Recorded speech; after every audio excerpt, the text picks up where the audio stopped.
Isa sa na-encounter ni Teacher Jane is yung mga batang nagsasalita ng bad words. Na-apply dito yung social cognitive approach kung saan yung learning nila is nai-impluwensyahan ng environment nila. At yung mga batang nahihirapan magbasa at magsulat. At yung mga bata na puro playtime yung nasa isip. Isa sa mga action na ginawa nila is yung BBM program o yung bawat bata makakabasa. Na-apply dito yung isa sa mga Banduras model kung saan gumawa ng plano yung principal and yung teacher ng study skill program para sa mga bata. Nakafocus ito sa pagtuturo ng 3Rs, reading, writing, and arithmetic. Yung action na ginawa nga nila, yung kinontak nila yung mga parents na may iwan yung mga anak nila kada uwian at least 30 minutes. Tapos magwa one-on-one tutoring sila. Nakasama to sa 4 tools ng social constructivist approach, wherein tutoring is basically a cognitive apprenticeship between an expert and a novice. Sinabi dito ni Teacher Jane na para ma-ensure nila yung security and safety sa classroom, sinabi niya na tinuturuan nila yung mga bata na dapat hindi sila nambubuli at walang exception dito. Na dapat itrato ng mga bata yung kapwa nila estudyante ng tama at walang pagkakaiba.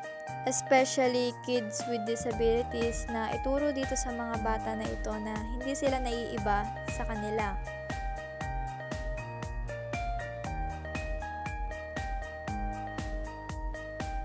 Isa sa mga challenges naman na na-encounter ni Sir Edwin, yung mga parents na sumusugod sa school dahil sa away ng mga estudyante o ng mga batang tinuturuan niya. Yung course of action na ginawa niya, kinakausap niya yung mga bata na mahilig sa away, nakikipag-away sa mga kaklase, na yung ginawa niya is hindi tama.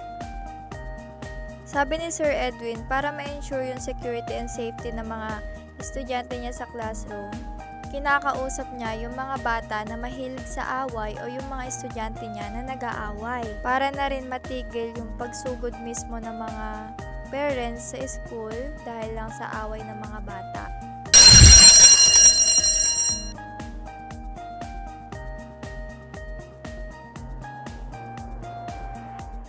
Para kay Ma'am Emelinda, isa sa mga challenges na na-encounter niya is yung bullying. Yung mga nabubuli at yung mga nambubuli. Yung action na ginawa ni Ma'am Emelinda is kinakausap niya yung estudyante. Pinapatawag yung magulang, tapos i-discuss nila yung about sa problem, kung bakit ganito yung bata, kung bakit nagawa ng estudyante na yun na mambuli. Kasama yung mga parents, isisettle nila yung problema sa mga bully and sa mga nabubuli. Para ma-ensure yung security and safety within the classroom, si Ma'am Emelinda is nagre-regular checking siya ng attendance. Nagbigay siya ng situation wherein yung mga bata, umaalis sila ng bahay nila, tapos hindi sila pumapasok ng school.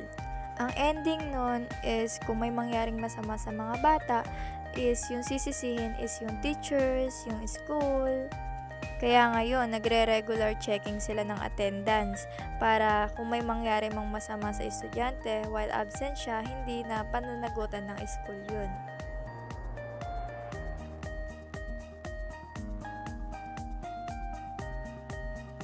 Isa sa mga challenges din na na-encounter ni Ma'am Martina, yung mga estudyante na hindi gumagawa ng project, ng mga performance tasks, mababang mga grades, failure in subjects. Isa sa mga action is nagkakaroon sila ng heart-to-heart talk. Tinatanong yung mga estudyante ano yung reason, bakit hindi gumagawa ng project, bakit mababa yung grades, bakit bumabagsak sa mga subjects. Para ma-ensure yung safety and security ng students niya sa classroom is nire-remind niya yung mga student niya about the safetyness. Para kung maka-encounter man sila ng mga accidents, alam nila kung ano yung dapat nilang gawin. As a future teacher, yung natutunan ko sa mga na-interview ko, yung mga plan of action sa ginagawa nila is tama lang sa mga na-encounter nilang challenges. Yung gagawin ko dun sa sa mga bata, di ba nga kasi playtime pa yung nasa isip nila. Ang gagawin ko, hahaluan namin yung activities ng mga games para mas ma-engage sila while natututo sila.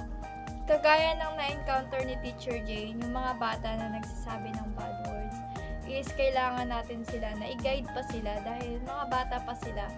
Hindi pa ganun kalawak yung pag-iisip nila sa mga ganitong klase ng bagay. Ito yung mga bata na kadalasan hindi sila napapansin sa mga bahay nila, kaya kailangan natin silang bigyan ng atensyon. Ganun din na palawakin natin yung pag-iisip nila na itong mga bagay na to, hindi dapat mo to ginagawa kasi makakasama sa'yo to, ganun. Ito namang bullying, isa talaga to sa pinakamalaking problema sa mga estudyante.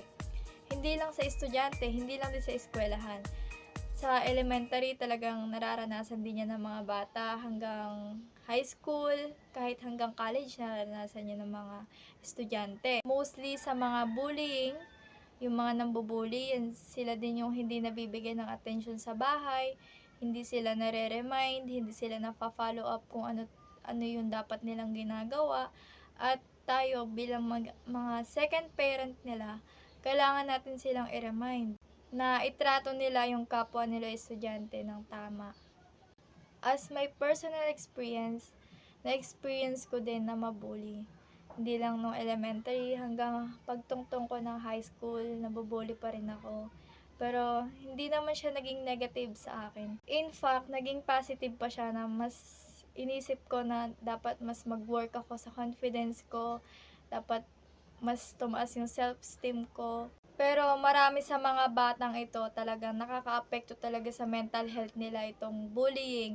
Kaya ako, as a future teacher, hindi lang basta goal, ito talaga, yung magiging purpose ko talaga is kilalanin yung mga estudyante. Tulungan sila hindi lang din sa mga school problems nila, pati na rin sa mga personal problems nila, pwede tayong mag-counsel sa kanila.